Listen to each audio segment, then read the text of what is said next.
Okay, we were talking about Japan and Colombia, but did you see that one coming? No, not at all.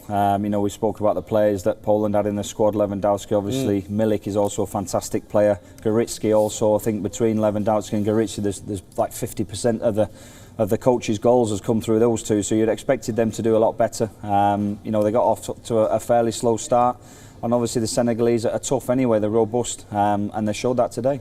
Yes, and interestingly, what this means now is that both out of Colombia and Poland, who you looked at the start of this group and said these two may go through, probably we don't know who's 1 and 2, you're looking at a situation now where both of them, one of them is going to go through.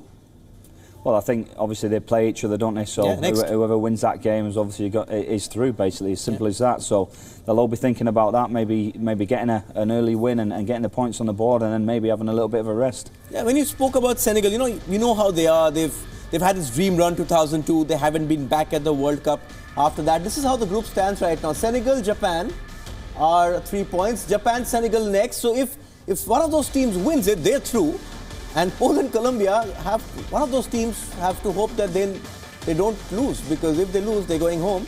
But talking about the Senegal team, physically very strong, had pace as well. And they took their chances. They were lucky, you could say, but this is the World Cup, you take it. Yeah, I mean, they've been under pressure. The coach has been there 3 or 4 years now. He's tinkered with the system recently. He got criticised heavily for being a bit too defensive. Tried 3 at the back as well in his last qualifier that the players weren't happy with. But it looks like he's got the right formula. He's got good players, and when you have somebody like Sadia Mane in your side, you're always chance of putting teams on the back foot because he's so fast. His acceleration is fantastic.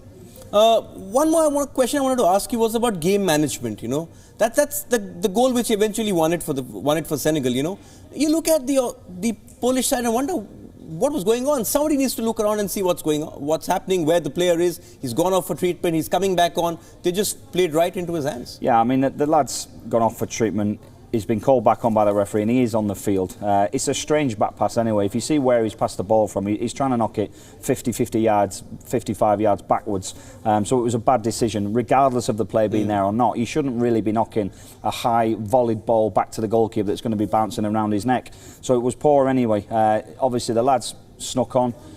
He was on the pitch, like I said, but he was kind of just come on the pitch, almost in stealth mode, and obviously the Polish lad didn't see him, but at the end of the day it was a poor back pass, even if the player wasn't there. I love that bit at the end, the stealth mode. Well, Poland versus Senegal then has concluded the opening round of action in the group stages.